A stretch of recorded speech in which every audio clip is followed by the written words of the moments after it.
What if Meghan Markle just let the truth slip, and it confirms everything we feared about her marriage to Prince Harry?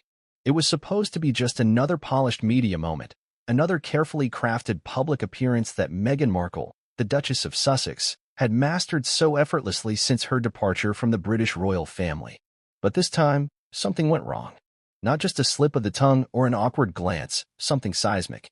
An accidental confession that slipped through the cracks of her usual composure, setting off a wave of speculation, betrayal, and emotional chaos that would ultimately send shockwaves through royal circles and, more devastatingly, land Prince Harry in a hospital room. Before we continue, please like, subscribe, and turn on the notification bell for updates. When the cameras rolled and the world watched, nobody expected a royal disaster in real time. And yet, those few seconds of unintended vulnerability, those unrehearsed words, ignited a firestorm. Meghan didn't outright declare she was seeing someone else, but she didn't have to. The implications were all there, embedded in her body language, the strange phrasing, the names that shouldn't have come up, and the jittery pivot in conversation. What followed was a whirlwind of insider leaks, hospital sightings, and a growing number of whispers that eventually solidified into one inescapable truth. The royal fairy tale may have reached its tragic conclusion. To understand the depth of what just occurred, you have to rewind the clock. Prince Harry and Meghan Markle were once celebrated as the modern face of monarchy. Their union symbolized love that defied odds, transatlantic, interracial, against the rigid tradition of the British crown. They traded the palace halls for Montecito sunshine, trading pageantry for privacy, and in doing so, became both Hollywood royalty and tabloid fixtures. But beneath the perfectly curated Instagram reels and Netflix specials, a different story was brewing, one of resentment, emotional distance, and a couple drifting apart under the pressures of fame, money, and ideological differences. The turning point came in what appeared to be a standard interview. Meghan, seated in an upscale California setting with soft lighting and minimalist decor, was promoting her latest business endeavor. She was animated and charming as ever, until she wasn't. A question from the host, seemingly benign, prompted a moment of hesitation. Meghan's eyes flicked away for a second too long. Her response was off, not rehearsed, not polished. She referenced someone with unusual familiarity. "Well, Marcus has always said," she began, before catching herself and quickly correcting. "I mean, a friend, an old friend once said." The name was already out there. Marcus Anderson. A longtime friend from Meghan's pre-royal past. A man rumored to be closer to Meghan than the public knew. That was the moment the tide turned. The clip went viral. Social media erupted. Twitter threads dissected every frame. TikTok analysts zoomed in on her eye movement. Reddit forums pulled archived photos, audio clips, and tabloid mentions. Speculation transformed into investigation. And within 48 hours, royal correspondents began receiving quiet confirmations from insiders close to the Sussex circle Prince Harry was not okay. According to sources, he confronted Meghan about the exchange. The confrontation didn't go well. What began as a tense discussion escalated into an emotional breakdown. Harry was reportedly found by staff hyperventilating and disoriented. A private medical team was called. Shortly after, he was admitted to a secluded Los Angeles hospital under a pseudonym. The phrase, "caught red-handed," dominated headlines, but the reality was more tragic than scandalous. This wasn't just about infidelity. It was about emotional abandonment. About a man who had sacrificed everything, his title, his family, his home country, for love, now realizing that love might not have been enough. What makes this incident even more jarring is the pattern that preceded it. In the months leading up to Meghan's unguarded moment, there were signs we all ignored. Public appearances became less frequent. Harry was often alone at charity events. Meghan attended functions solo under the guise of branding independence. Paparazzi shots showed them living increasingly separate lives. Body language experts noted the growing distance in their posture, the absence of touch, the forced smiles. And then there were the reports, unconfirmed, but persistent, of Meghan attending private events in Los Angeles with a consistent circle that excluded Harry. Marcus Anderson's name was always on that guest list. So was Tyler Perry's. This wasn't just a marital hiccup, it was the unveiling of a deeper truth. That Meghan, whether emotionally or physically, may have already moved on. And Harry? He was the last to know. The reaction from the public was swift, polarizing, and intense. Supporters of Meghan defended her right to seek happiness and hinted that the royal institution never protected her in the first place. Critics accused her of manipulating public sympathy and using Harry for social leverage. But what truly turned the tide wasn't the confession, it was the aftermath. Prince Harry, once the cheeky, charismatic spare who charmed nations, was now reduced to a hospital patient broken by love and betrayal. The image of Harry, not as a prince, but as a heartbroken man in a sterile hospital room, evoked a level of global sympathy that few anticipated. This video isn't just about Meghan's confession or the end of a royal marriage. It's about everything that led up to it. It's about the carefully hidden fractures, the warning signs, the inner circles who knew too much, and the palace aides who saw it all coming. It's about betrayal, not just romantic, but emotional, political, and personal. And as we walk you through every chapter, from Meghan's Hollywood reinvention to Harry's quiet unraveling, we'll uncover not just what happened, but what it means for the future of the Sussex legacy. So buckle up, because what began as a misstep in an interview has now become a full-blown royal reckoning. And by the time we reach the end, you'll realize this wasn't an accident, it was a revelation long in the making. It started as a soft slip of the tongue, a momentary lapse during a carefully choreographed interview that would come to symbolize the unraveling of one of the most closely watched marriages in the world. Meghan Markle, polished and poised as always, sat across from a host who had been briefed to avoid sensitive topics. The interview was part of a promotional tour for a new line of luxury lifestyle products, a carefully managed appearance, scripted for safety and spotlight. But somewhere in the rehearsed laughter and marketing jargon, something unexpected happened. It wasn't just what Meghan said. It was the way she said it, the shift in her eyes, the sudden tremor in her voice when a question about who inspires her most in times of personal growth was posed. It should have been a generic answer, the kind of vague, pre-approved response any public figure could give. But instead, Meghan leaned in and said, "Honestly, it's Marcus. He always tells me," and then she stopped. Just for a second. Just long enough to realize what had slipped out. She tried to pivot. Someone like Marcus, a dear friend of course, who's always given solid advice, but the moment was already captured. The host smiled, likely unaware of the storm that sentence would unleash. But the cameras caught everything. And more importantly, so did the audience. Marcus Anderson was not just a friend. He was the man who reportedly introduced Meghan to the Soho House elite, the man spotted frequently during her early days of dating Prince Harry, and the person who had always been whispered about in the background, ever present, never acknowledged publicly by name in a professional context until now. Clips of the interview spread like wildfire. Within hours, social media platforms were ablaze. On Twitter, the hashtag Marcus and Meghan began trending. TikTok sleuths replayed the clip in slow motion, dissecting Meghan's facial expressions, the moment of hesitation, and the abrupt change in her tone. Reddit forums, notorious for deep dives into royal gossip, started pulling old photographs of Meghan and Marcus, mapping out timelines, matching outfits, and resurfacing interactions previously dismissed as platonic. The online noise grew louder when someone posted a side-by-side compilation of Meghan's previous interviews, specifically noting how rarely she mentioned male friends by name, and juxtaposed it with the recent footage. That edit alone garnered millions of views in less than 48 hours. And among the masses watching and speculating was someone whose world had just tilted on its axis, Prince Harry. Insiders close to the couple claimed Harry had not seen the full interview when it aired. Instead, he saw it through the reactions. A flood of messages, calls, and links forwarded to his phone.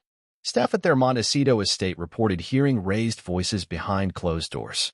One source, who remained anonymous for fear of breaching a confidentiality clause, said that Harry's reaction was not anger, but shock, pure, devastating shock. According to that same source, Harry confronted Meghan later that evening. Not in a tabloid-worthy blow-up, but in a quiet, anxious confrontation that reportedly left both parties emotionally drained. Meghan tried to explain, saying it was a casual name drop, an unintentional nod to an old friend who had been with her through tough times. But the damage had already been done. For Harry, the timing wasn't just suspicious, it was damning. What made the situation even more unbearable was that it wasn't just Meghan's reference to Marcus Anderson that raised eyebrows. Just a few days earlier, she had been photographed leaving a private brunch in Beverly Hills, Marcus in tow. The two were joined by Tyler Perry, another name long associated with the Sussex escape from royal life. Tyler had famously offered them refuge during their transition from royal duties, providing a mansion and security. But his continued presence, especially when coupled with Marcus, began to feel less like support and more like a consistent shadow, a shadow that excluded Harry. Suddenly, the whispers became harder to ignore. Was there more to Meghan's relationship with Marcus than friendship? Was Tyler Perry's involvement simply out of generosity, or had he become a silent confidant in something deeper? Journalists and paparazzi, smelling blood in the water, pounced. Reports emerged of Marcus being spotted frequently at Meghan's business meetings, and not just as a guest, but as an active participant. Even more curiously, Tyler Perry's production team had allegedly been scouting properties in Malibu, properties Meghan was later rumored to be eyeing for independent residency. None of this was confirmation of an affair, but the weight of coincidence pressed heavily on the public's imagination. And in the absence of official statements, speculation filled the vacuum. Then came the leak. A tabloid publication known for securing insider scoops released a quote from a former aide who worked at the Sussex household during the launch of their Netflix documentary. The aide claimed that Meghan and Marcus often took long walks around the property, sometimes without phones or staff present. The tone of their conversations, described as intimate but not explicitly romantic, left room for suspicion. The aide added that Harry had grown increasingly withdrawn during this period, often opting to spend time alone or on extended calls with his therapist. What began as a viral clip was now a full-blown scandal. And the royal family, though publicly silent, reportedly braced for impact. Sources close to Buckingham Palace hinted that private calls had been made to Prince Harry offering support. Prince William, still distant from his brother following the fallout of the Oprah interview, was said to be concerned, but unwilling to intervene directly. The Queen, had she still been alive, might have issued a soft-worded but firm statement. But King Charles remained unresponsive, perhaps unwilling to meddle in what he considered a private matter. Still, the narrative was spiraling. People wanted answers. And Harry, emotionally raw and physically shaken, could no longer keep up the facade. A few days after the incident, he was photographed outside a private clinic in Westwood, escorted by security. He wore sunglasses, a baseball cap, and a hood, but the hunched posture, the vacant expression, and the visible stress lines betrayed more than any headline could. The man who had once stood defiantly against the British press, who had said he'd do anything to protect his wife, now looked like someone who needed saving himself. That single image of Harry, alone and seemingly defeated, became the defining symbol of this unraveling saga. It wasn't just a case of a marriage in trouble. It was the emotional implosion of a man who gave up his world for a love that may have quietly slipped through his fingers. The most devastating part? It all started with one whisper, one name. One moment on camera where the mask fell, and the truth spilled out before anyone could stop it. From the outside looking in, the marriage between Prince Harry and Meghan Markle once appeared unshakable. They were a symbol of defiance against institutional tradition, a couple that had broken free of the gilded cage and created their own destiny. The world saw them holding hands at charity events, giving empowering speeches, filming heartwarming documentaries. But behind the elegant facades and the soft-focus photographs, the truth was far more complex and increasingly fractured. The signs of a crumbling union weren't always dramatic. At first, they were subtle. A missing glance here. A forced laugh there. Photographers began noticing a pattern, less physical touch between them in public, a decrease in their usual hand-holding, the long, lingering eye contact that had once defined their bond giving way to quick, distracted exchanges. At charity galas, Harry would speak passionately about veterans and mental health, while Meghan stood several feet away with influencers or business executives, immersed in conversations unrelated to the cause at hand. In Montecito, neighbors noticed something odd. Harry's once frequent morning walks had become solitary. He was spotted alone at a local cafe more often than not, reading or journaling in silence, sometimes joined by a single bodyguard. On days when Meghan was expected to attend events with him, she was either late or absent, citing business obligations or scheduling conflicts. Staff from their home, those who had been with them since their royal transition, quietly began to leave. Some reportedly cited increased tension and a toxic environment as the reasons. What wasn't visible to the public was the emotional toll this slow disintegration was taking on Harry. Sources close to the couple painted a portrait of a man increasingly lost.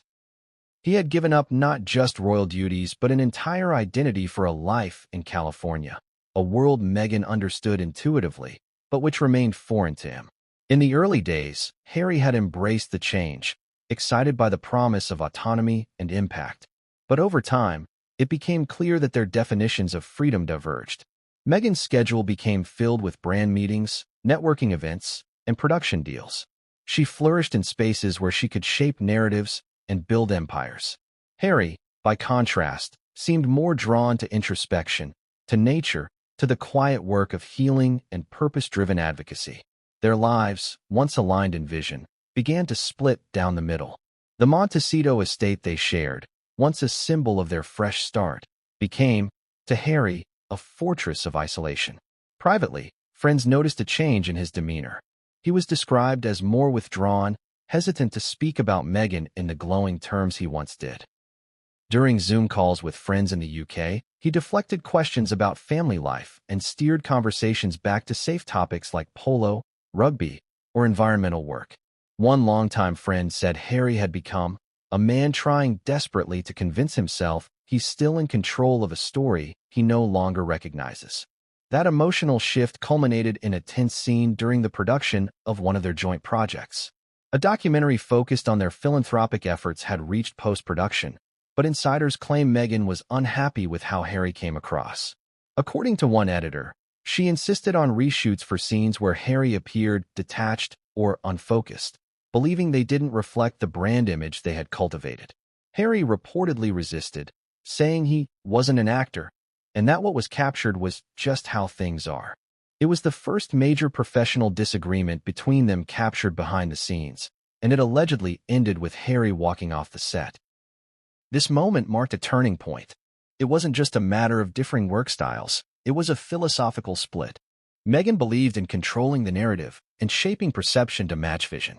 Harry, battered by years of media distortion and family drama, had grown weary of pretending. The camera, which once served as a tool of empowerment, had become a mirror reflecting a reality he no longer wanted to face. The distance between them widened further when Meghan began spending more time in Los Angeles. Officially, it was about expanding their brand, meeting with executives, building strategic partnerships. Unofficially, it gave her space, physical and emotional, from the increasingly tense dynamic at home. She began appearing at industry dinners without Harry, often accompanied by Marcus Anderson or representatives from her PR team. Each absence added fuel to the growing speculation about the health of their marriage. Harry, meanwhile, sought refuge in therapy and nature. He was seen frequently at local equine therapy centers, engaging with veterans, and spending hours at dog shelters. Friends say he was trying to reconnect with the parts of himself that existed before the noise, before the spotlight, before the titles, before the betrayals. But the problem wasn't just the external pressures. It was the realization that the person he had leaped into the unknown with was perhaps no longer beside him in spirit. The situation reached a critical point during a charity event for children's mental health. Meghan was scheduled to attend but canceled at the last minute. Harry, left to deliver the keynote alone, appeared somber and distracted. He stumbled through his speech, apologized multiple times for losing his place, and at one point, choked up while talking about the importance of emotional safety in childhood. The room fell silent, not because of what he said, but because of what he didn't say. Meghan wasn't mentioned once, not even in passing. It was at this moment that many in attendance realized something was very wrong. What followed was a period of near-complete silence from the couple. No new Instagram posts, no joint statements, no surprise appearances or coordinated campaigns. Behind the scenes, however, movement was occurring. Meghan reportedly began consulting with a private legal firm known for handling high-profile divorce settlements. Harry was seen meeting with his old military contacts and was rumored to be exploring temporary residences in the UK, both for security and, some speculated, emotional grounding. Palace insiders confirmed that King Charles had been briefed. Though the monarchy had officially distanced itself from the Sussexes, the royal family remained alert to any developments that could further impact public perception. Advisors were allegedly preparing contingency plans in the event of a formal divorce announcement, including how it would affect titles, public roles, and even custody conversations involving Archie and Lilibet. The cracks in the marriage were now impossible to ignore. And while the world continued to speculate about affairs and betrayals, those closest to the situation understood the real story. This wasn't just about another person entering the picture. It was about two people who, once aligned by love and shared struggle, had slowly drifted into incompatible orbits. By the end of that turbulent period, Harry was no longer the charismatic rebel prince challenging the system. He was a man battling heartbreak, caught in a situation where love had transformed from sanctuary to silent war zone. Meghan, once the confident American disruptor, now faced a harsh spotlight of her own, accusations of emotional neglect, career obsession, and betrayal. The marriage that had captivated millions around the globe was coming undone, not with a bang, but with a long, slow unraveling behind closed doors. And the walls of their Montecito mansion, built to keep the world out, were no longer thick enough to hide the truth. In every tragic love story, there comes a moment when a third figure enters the frame, not always as the cause of destruction, but often as the catalyst that reveals what's already broken. In the unraveling tale of Meghan Markle and Prince Harry, that third figure is becoming increasingly difficult to ignore. Whispers of a secret relationship had long lingered on the edges of gossip columns, but following Meghan's accidental name drop in a high-profile interview, speculation erupted into obsession. And now, everyone is asking the same question. Who is the other man? To answer that, we must look back. Long before Meghan ever walked into Harry's life, before the cameras, before the tiaras, and before the coronation controversies, Meghan had a world of her own, one rich with social connections cultivated not in royal gardens, but in private lounges, elite hotel rooftops, and creative co-working spaces frequented by those who understood power not by lineage, but by networking. Marcus Anderson wasn't just a friend. He was a gatekeeper. Known in industry circles as a discreet yet influential consultant for Soho House, Marcus was deeply embedded in the global elite of creative and entertainment circles. He had access to people, places, and information that others could only dream of. And most importantly, he was close to Meghan, very close. Photographs of Meghan and Marcus span years, coffee runs in Toronto during her suits days, matching outfits at private parties, and multiple trips to New York where the two appeared inseparable. These weren't just casual meetups. They were frequent, affectionate, and often deliberately kept away from the public eye. Though many outlets dismissed the relationship as platonic, those within Meghan's early inner circle suggested otherwise. According to a former stylist who once worked with Meghan during a magazine shoot, Marcus was always there. He was more than a friend. He was her mirror, her sounding board. And to be honest, he looked at her like she was the only person in the room. What's even more compelling is Marcus's proximity to key moments in Meghan's royal evolution. He was reportedly present during Meghan's first clandestine meetings with Prince Harry. He coordinated the private settings, arranged security, and ensured discretion. His fingerprints were on every door Meghan opened during her journey to becoming a duchess. It wasn't just assistance, it was orchestration. And yet, once Meghan officially entered the royal sphere, Marcus seemed to step back. His presence faded from public view. For years, there were no photographs, no comments, and no sightings. Some speculated that Meghan had distanced herself deliberately to avoid palace scrutiny. After all, royal advisors were already concerned about the modern, outspoken American breaking protocol. Having a jet-setting nightlife advisor in the mix would only complicate things further. But the absence didn't last. After Meghan and Harry stepped back from their royal roles, Marcus resurfaced, first subtly, then unmistakably.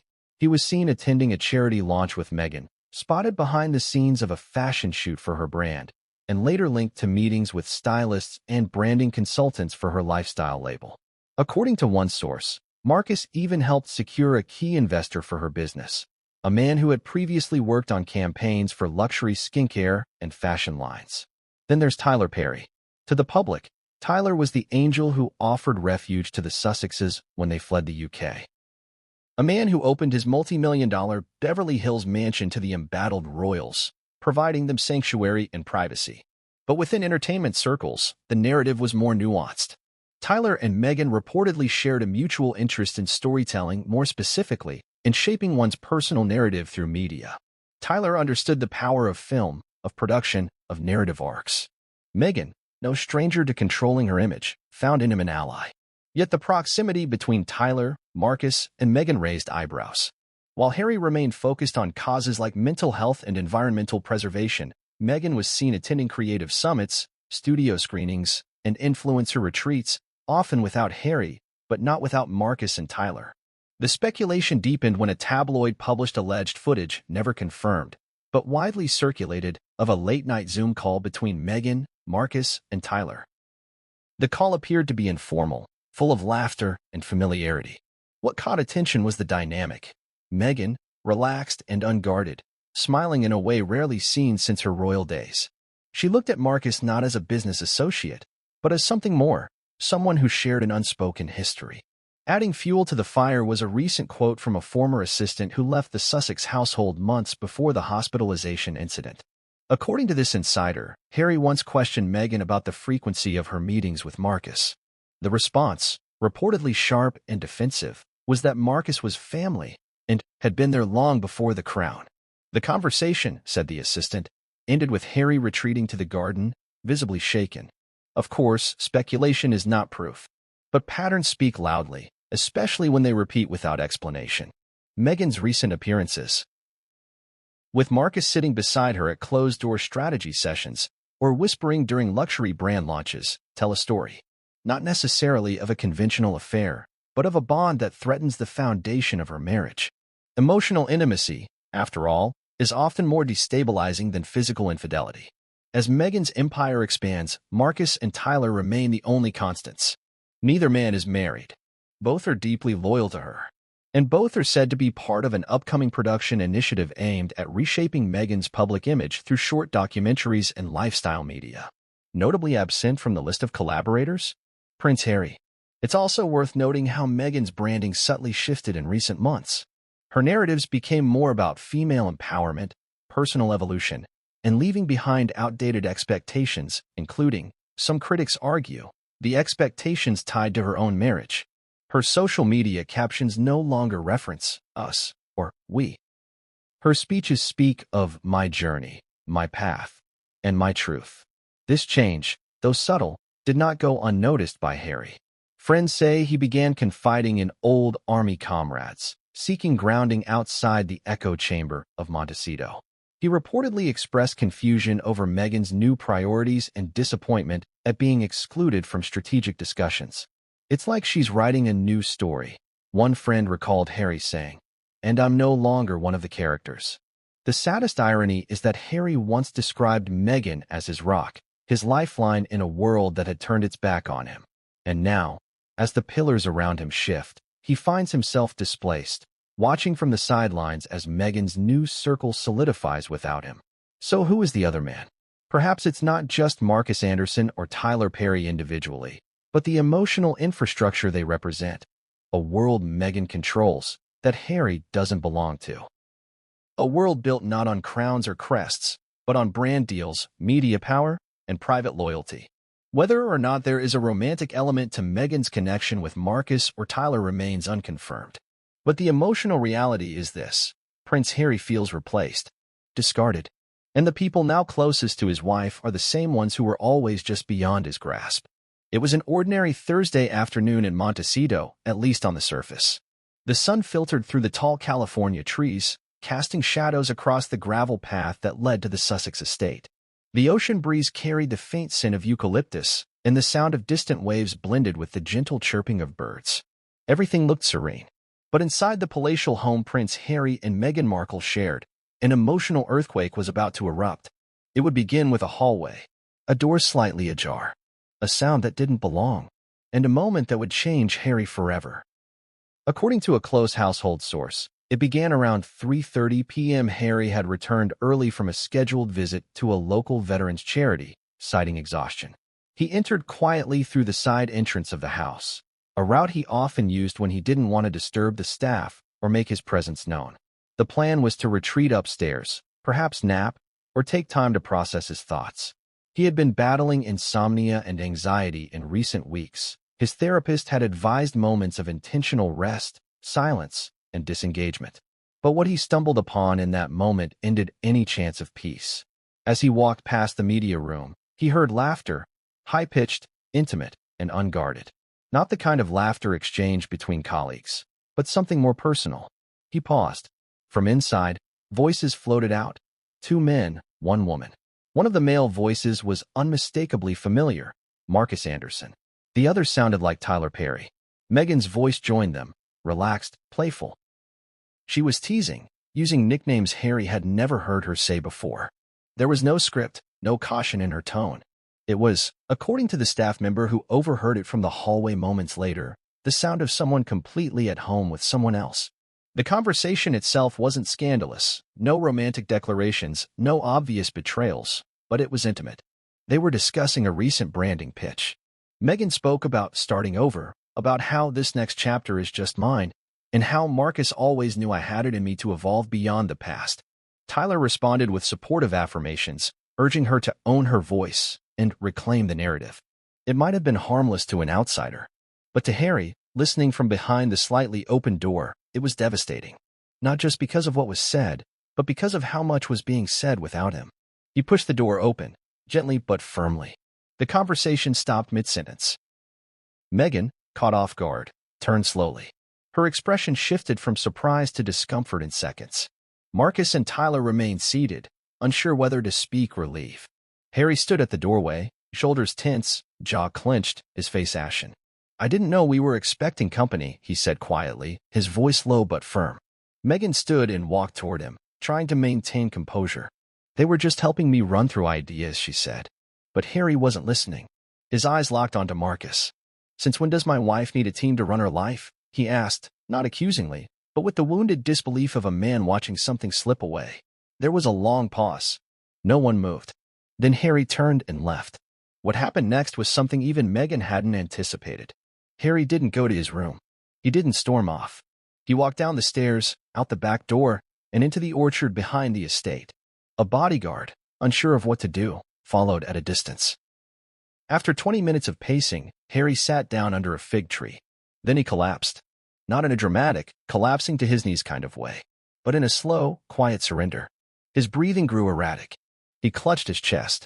His fingers trembled. The bodyguard, alarmed, approached. Within minutes, Meghan was alerted. A private medical team, always on call due to their status, was summoned. By the time the paramedics arrived, Harry was barely responsive. He was still conscious, but confused, pale, and struggling to articulate his words. They feared a panic attack, possibly a cardiac episode brought on by stress. Meghan insisted on discretion. No ambulances with sirens, no media. Harry was loaded into a private SUV and driven to a nearby clinic that catered to high-profile clients. There, he was stabilized, monitored, and given sedatives. The doctors confirmed what many suspected. Harry had suffered an acute emotional breakdown, triggered by prolonged stress, anxiety, and emotional trauma. The hospital staff were instructed to treat him under a pseudonym. Even some of the on-call nurses weren't told who he was until later. Meghan remained at the house, reportedly torn between shock, guilt, and indignation. While some sources claim she rushed to the clinic later that evening, others say she stayed behind, contacting advisors and trying to get ahead of the media narrative. Tyler Perry and Marcus left shortly after Harry's departure. A staff member at the estate said Meghan sat alone on the patio for hours afterward, phone in hand, eyes vacant. The next 48 hours were a blur. Meghan issued no public comment. Harry remained under care. His team released a vague statement days later, citing exhaustion and minor complications due to stress. But by then, the damage was done. Media outlets around the world had picked up on the hospitalization. Paparazzi had captured photos of the vehicle arriving at the private clinic. Social media was ablaze with speculation. Headlines speculated about a marriage crisis. Royal watchers dug deeper. Even mainstream publications began asking uncomfortable questions. Had Meghan emotionally abandoned Harry? Had the pressures of fame and betrayal driven the once proud prince into psychological collapse? Inside the clinic, Harry was said to be quiet and withdrawn. Nurses reported he rarely spoke. He kept a notebook beside him but wrote only sporadically. One therapist, anonymously interviewed by a friend of the family, described Harry as a man trying to hold on to the last fragments of himself. He didn't ask for Meghan. He didn't ask for news updates. He simply asked for silence. The royal family, for their part, were informed privately. King Charles was briefed immediately. Prince William reportedly expressed concern but stopped short of reaching out. The divide between the brothers had become too wide. Still, the firm was watching closely, fully aware that another scandal tied to the Sussex name would echo far beyond Hollywood. Advisors began crafting statements, should a public separation or divorce be announced. Meanwhile, back in Montecito, Meghan resumed her schedule. She appeared at a women's leadership brunch the following week, smiling, poised, with no visible signs of the storm behind her. When asked about Harry, she simply said he was resting and taking time to prioritize his mental health. It was a polished answer, but to many, it rang hollow. And then came the leak. A former household employee, no longer bound by an NDA due to contractual technicalities, spoke to a European outlet. They described that day in detail, the moment Harry collapsed, the mood in the house, and most damningly, the conversation that triggered it. The article, published under the headline "The Day Harry Broke," quickly went viral. It painted a picture not of betrayal, but of abandonment. A prince who had crossed oceans and institutions for love, only to find himself a stranger in his own home. The emotional fallout of that day has yet to fully settle. Harry eventually returned home, but friends say something in him has changed. He is quieter, more distant, and visibly thinner. He spends more time outdoors, often alone. He no longer joins Meghan on media runs or business tours. And the once joint brand of Harry and Meghan is now increasingly Meghan solo projects, solo speeches, solo headlines. Whether or not Harry can recover emotionally, psychologically, and publicly remains to be seen. But one thing is certain, the day he walked in on that conversation, the day he heard his wife's intimate laughter with other men, was the day something inside him finally gave way. It was the day the fairy tale ended, not with betrayal in bed, but with silence in a hallway, and a prince no longer able to bear the weight of love turned foreign. From the moment Meghan Markle stepped out of the gates of the British monarchy, she was already halfway home, not just geographically, but ideologically. Her move from royal halls to the manicured hills of Montecito wasn't a retreat, but a recalibration. She wasn't escaping the spotlight. She was redefining it. And in the heart of that reinvention stood an unmissable force, Hollywood. Hollywood was never just a location for Meghan. It was home turf, a place where she wasn't an outlier or an interloper but an insider. It understood her, and she understood it.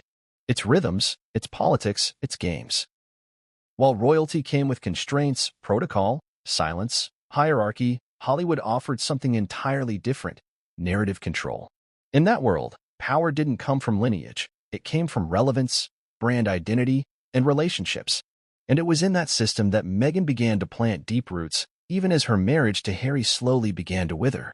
After stepping down as senior royals, the Sussexes signed multi-million-dollar deals with streaming giants. The headlines spoke of documentaries, animated features, and empowering content. But behind closed doors, these weren't just media projects. They were Meghan's launch pad into elite creative circles. She wasn't just producing content, she was producing herself. And she was surrounded by people who saw her less as a duchess and more as a brand. That rebranding would prove to be a seismic shift, both for her public image and her private marriage. At the center of Meghan's Hollywood orbit were key figures who became not only business partners but intimate confidants, people like Tyler Perry and Marcus Anderson, both of whom featured heavily in earlier chapters of her story, but now reappeared with new prominence and influence. Tyler Perry was more than just a benefactor who offered his home in the couple's hour of need. He was a veteran storyteller, a cultural architect with a deep understanding of how to frame hardship into heroism. His guidance, though often quiet, was strategic.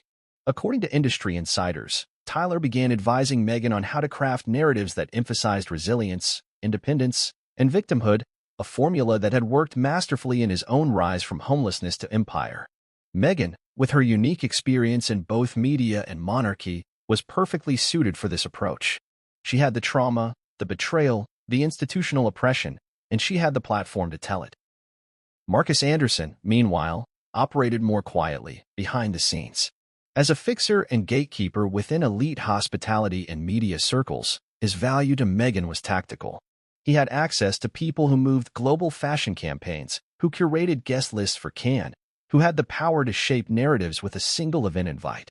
He was her link to the culture tastemakers of the moment, the ones who mattered far more in Meghan's post-royal world than distant cousins of the Windsor line. These relationships, strategic as they were, became deeply personal. Marcus and Tyler were fixtures at intimate gatherings. They traveled with her to branding summits, advised her on speech tone and fashion presentation, and were often the last voices she consulted before major decisions. What made their presence so destabilizing to Harry wasn't just their closeness to Meghan, it was his increasing exclusion from it all. Harry was a prince, yes, But in Hollywood, that meant very little. In fact, it sometimes worked against him. Meghan, unshackled, flourished in rooms full of directors, producers, and branding experts. Harry often looked out of place. While she could mingle with Netflix executives and pitch multi-layered content ideas, Harry struggled to find his footing. His passion for mental health and veterans' welfare, while noble, didn't easily translate into headline-grabbing projects or monetizable brands. That growing professional imbalance began to show in subtle but painful ways. Meghan's solo appearances increased. Her name appeared alone on press releases. Publicists began referring to the Duchess rather than the Duke and Duchess of Sussex. At events, Harry would sometimes linger on the sidelines, offering a shy smile, clearly unsure of his role. One such moment came during a high-profile media gala in Los Angeles. Meghan arrived in a custom gown, radiating confidence. She worked the room with ease, engaging with producers and executives from top studios. Harry, trailing behind, spent most of the evening talking to a few British expats who had also been invited. According to an eyewitness, Meghan was on fire, confident, charming, radiant. Harry, by contrast, appeared tired, distant, unsure of himself. Later that evening, during a private after-party, Meghan was spotted deep in conversation with Marcus and an unknown executive from a premium skincare line. They were laughing, whispering, sharing inside jokes. Harry stood nearby for a while, nursing a drink, before finally leaving early with a security detail. Meghan stayed behind for another hour. This wasn't an isolated incident. Over the next few months, more and more photos began surfacing. Meghan with industry powerhouses, Meghan at private dinners, Meghan in pre-launch meetings. Harry was almost always absent. Sources close to the couple claimed this wasn't by accident. Meghan reportedly told friends that Harry wasn't interested in branding and preferred quieter impact. While true, it didn't explain why she stopped asking him to join her at all. What this new era of Meghan's life represented was control over her image, her finances, her narrative. Hollywood didn't just give her freedom, it gave her dominion. And in building that kingdom, Prince Harry was, intentionally or not, left outside the gates. For Harry, the alienation was profound. Friends say he began to question his identity, not just as a husband, but as a man. He had walked away from his family, his homeland, and his institutional legacy. He had done it for Meghan, for love, for what he believed was a shared dream. But now, watching her ascend independently into circles he neither understood nor belonged to, he began to feel like an accessory to her success. Not a partner, an afterthought. The impact on his mental health was significant. One therapist, who worked with high-profile clients and requested anonymity, stated that men who experience sudden loss of purpose, particularly in a public, high-pressure context, often spiral quietly. They don't always vocalize their distress, she said. Instead, they isolate. They become overly agreeable or overly avoidant. And in Harry's case, he's endured layers of trauma, family grief, media assault, institutional betrayal. If he now feels abandoned in his own marriage, it's a perfect storm. Meanwhile, the media began to pick up on the growing divide. Paparazzi photos of Meghan out to dinner with creatives, often joined by Marcus or Tyler, became commonplace. Reporters noted that Harry was missing from promotional images. Even in their Netflix docuseries, sharp-eyed viewers observed that Meghan's segments often centered on her solo struggles, while Harry appeared as support. Loving, yes, but not central. It was a shift in dynamic that didn't go unnoticed. Meghan's team, fully aware of the optics, attempted to balance the narrative. A few joint appearances were arranged. A beach cleanup here, a school visit there. But the chemistry wasn't the same. Analysts in the media and former royal correspondents noted that the warmth between them seemed scripted. Their interactions lacked spontaneity.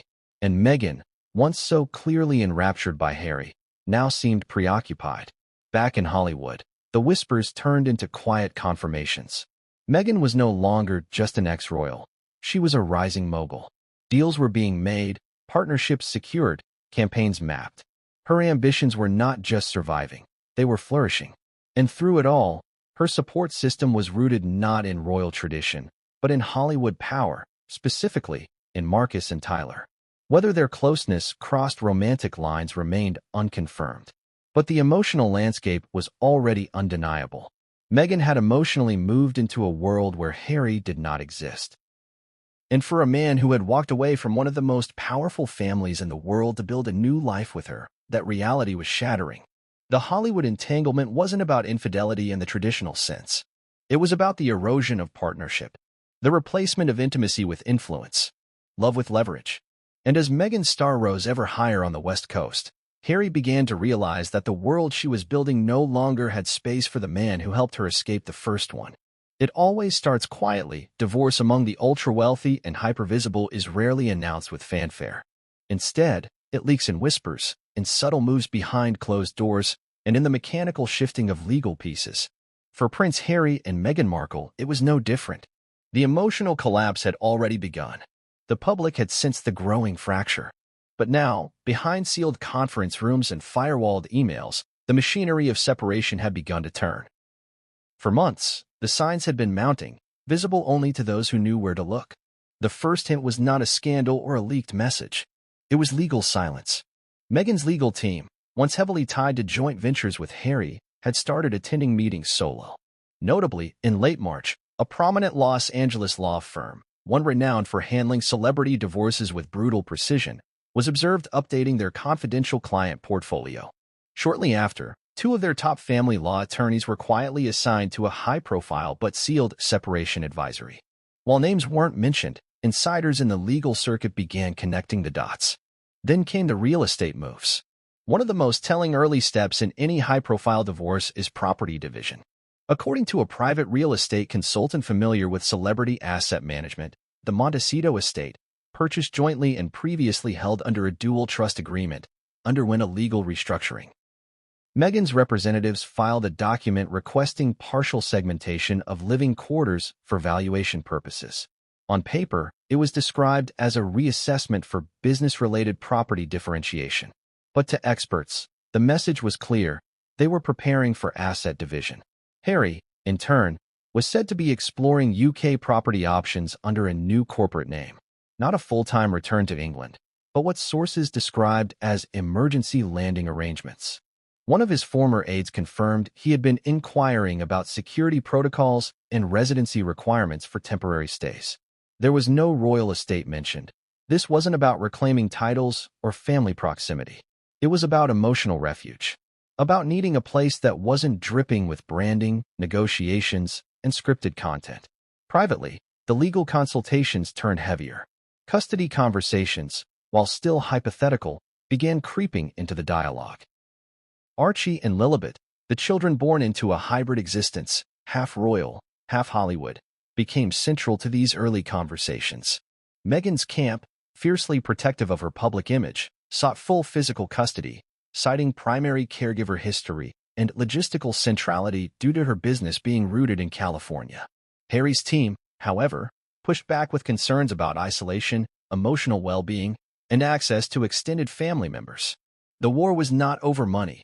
Both had independent fortunes, joint ventures, and public support. The war was over structure, over narrative control. Who would be seen as the parent maintaining stability? Who would emerge as the emotionally grounded one? This was not just about legal custody. It was about moral custody in the eyes of the public. Parallel to the legal maneuvers, their joint foundation, Archewell, also began showing signs of internal stress. Publicly, the foundation continued to release vague statements about upcoming initiatives. But insiders claimed meetings became tense. Meghan reportedly wanted to pivot toward wellness branding and lifestyle partnerships. Harry remained focused on veterans, climate action, and youth mental health. The two were no longer aligned. Staff members noticed they no longer attended board meetings together. Meghan would arrive early, polished, with a tight presentation. Harry would join via Zoom, often late, distracted, and emotionally distant. In a particularly telling move, a key publicist hired to manage the couple's image quietly resigned.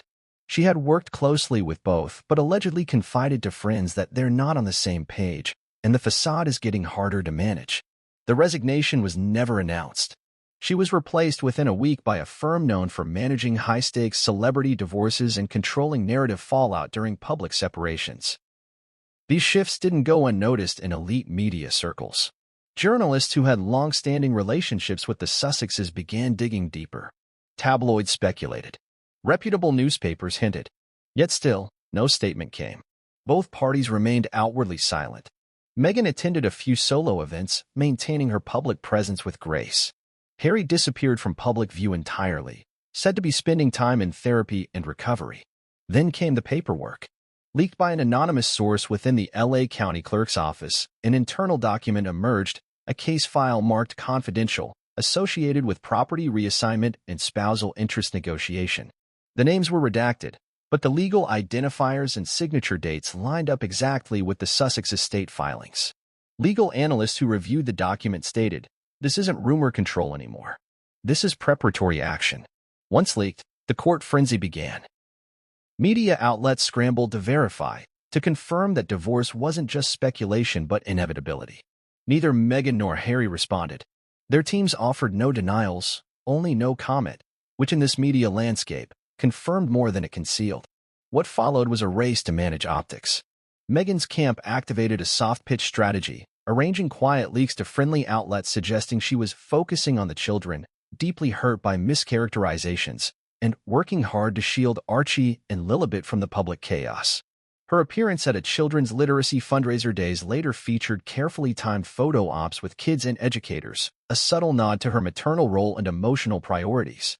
Harry, on the other hand, remained hidden. Friends said he felt ambushed by inevitability, that while he sensed something was ending, the quiet efficiency with which the separation was being constructed left him reeling. One friend described Harry's mood as resigned but raw. Another said he thought there would be counseling, maybe a break, not a legal campaign. In the midst of this unraveling, the royal family maintained its famous silence. Yet, behind the scenes, they were reportedly mobilizing. Advisors were reevaluating potential title removals.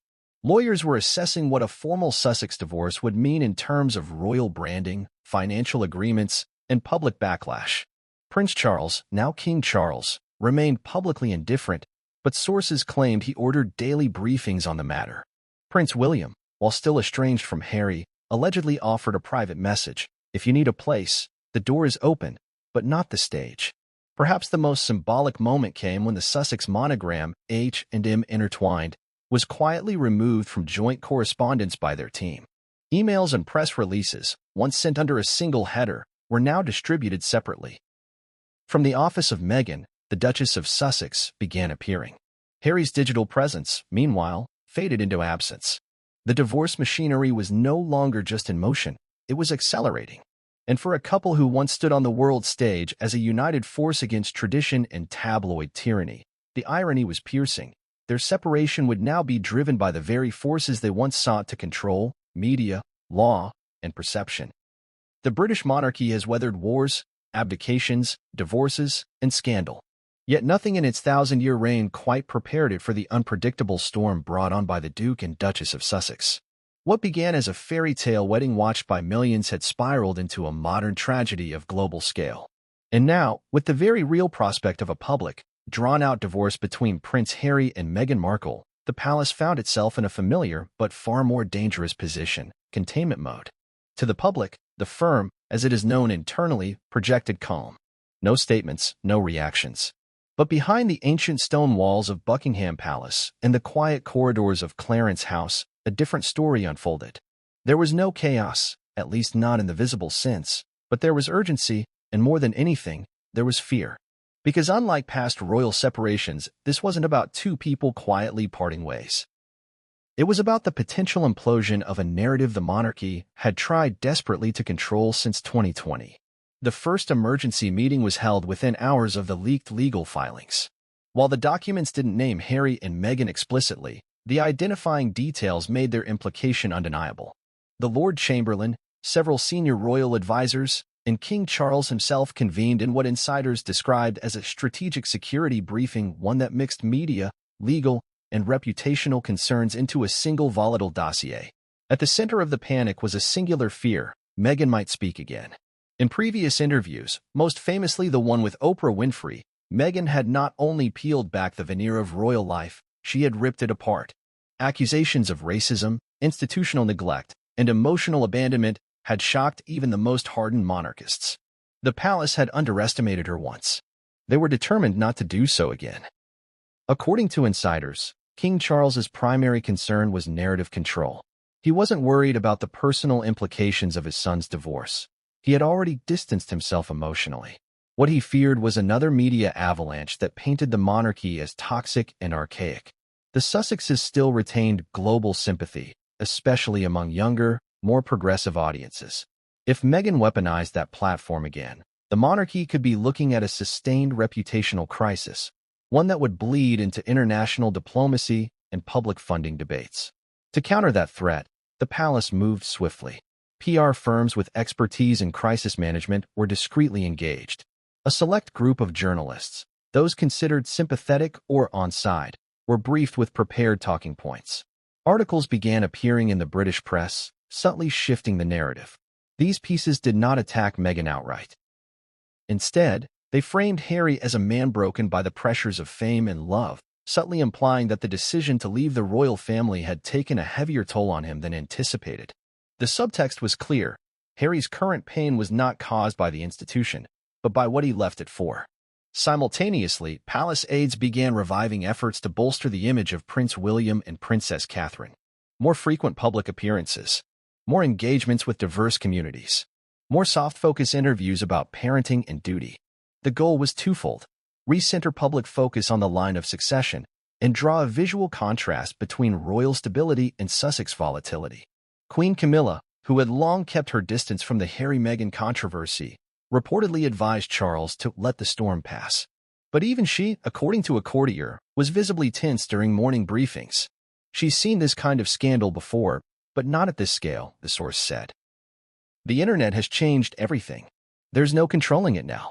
Perhaps the most unexpected player in this unfolding drama was Prince William. Despite the ongoing estrangement between the brothers, William was said to be torn between duty and blood. On one hand, he had a country to represent and a monarchy to uphold. On the other, he couldn't ignore that the man collapsing in a California clinic was the same boy who once held his hand at their mother's funeral. A former palace aide revealed that William reached out via an intermediary, not directly, but through a mutual friend, offering support without pressure. The gesture, though minor, was symbolic. It showed that even within fractured royalty, the bonds of brotherhood flickered beneath the surface. But goodwill didn't erase the danger. What worried advisors most wasn't just what Meghan might say, it was what she might reveal. Emails, texts, voicemails. Meghan, unlike Diana, was savvy with digital records. She knew how to protect herself legally. If she chose to release correspondence, especially messages that painted members of the royal family in a negative light, it could spark a scandal unlike anything seen before. To preempt that, the palace began quietly reviewing past communications. Legal teams combed through digital archives, revisiting every documented conversation between palace staff and Meghan during her royal tenure. The goal was to prepare defenses should any private correspondence surface in court proceedings or media interviews. Meanwhile, Charles authorized a reassessment of titles and financial arrangements. One of the more delicate conversations involved the Sussex children, Archie and Lilibet. While technically entitled to royal titles following Charles's ascension to the throne, their use of those titles remained at the monarch's discretion. Advisors debated whether stripping or suspending those titles during a divorce would protect the crown or provoke public backlash. In the end, it was decided that any such move would be postponed unless legally necessary. The optics of punishing children for their parents' separation was a line the palace didn't want to cross, yet. Publicly, the monarchy stuck to its silent dignity. But privately, they were preparing for war. Inside Sandringham, Queen Elizabeth's former private secretary, still occasionally consulted despite retirement, allegedly warned Charles that they were entering a Diana-level event with a 2025 media engine behind it. The analogy sent a chill through the room. Because unlike the 1990s, when the palace could rely on tabloid partnerships and delayed press cycles, the modern era required real-time strategy and instantaneous damage control. Another contingency involved logistical coordination for Harry. If the divorce finalized and he sought temporary re-entry into the UK, the palace needed to decide whether he would be granted secure housing. Officially, Harry had lost access to Frogmore Cottage, but denying him a residence in the event of family emergency or custody litigation could trigger legal and humanitarian scrutiny. In private, Charles reportedly told aides, "He is still my son. That doesn't change. But we must protect the crown. It must outlive us all." As the machinery churned behind castle doors, the royal family made one final strategic play. A special meeting was arranged with a BBC documentary team working on a long-planned special marking the king's first full year on the throne. Sources say the scope of the documentary was subtly revised to include the importance of stability amidst modern pressures, a not-so-subtle reference to Harry and Meghan's departure. The firm knew it couldn't control the Sussexes anymore, but it could control the narrative it told about them, at least within its realm. And in the ancient game of monarchy, sometimes, perception was power. What happens next will not be determined by who speaks louder, but by who moves smarter. And while Meghan and Harry may win the sympathy war, the monarchy is betting everything on endurance. In a jaw-dropping moment caught on camera, Meghan accidentally named a man she's been quietly spending time with, sparking an avalanche of speculation that she's already emotionally moved on. Sources close to the couple now confirm divorce talks are not only real, but actively underway.